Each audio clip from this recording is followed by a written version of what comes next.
Praise the name of the living God. Now today I want us to look at the book of Romans. This book has some good things in it. There's a lot we can learn from the book of Romans as a church, as believers.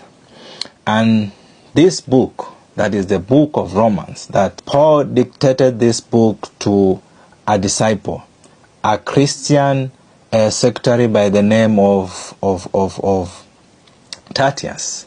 The church there in Rome had a good report. Their report was good, and their faith was spreading all over the world. So Paul really he desired to travel to Rome to meet these believers.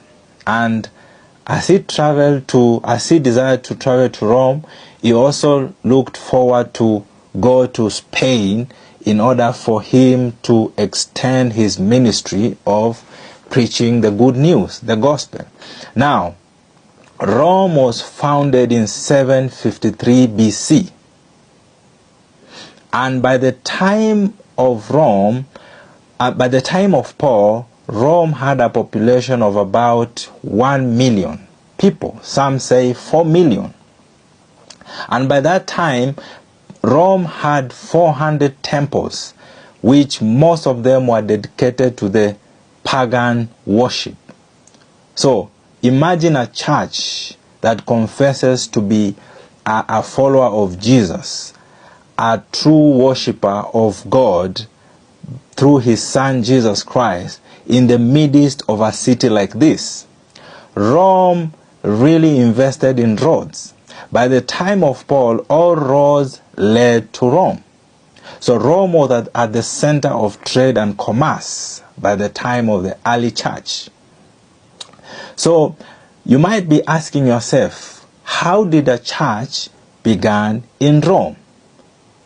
Who was the founder of the church in Rome? Because Paul was not the founder. Rivers of ink have been devoted into explaining who and how the church in Rome began. But the book of Acts gives us an answer to that.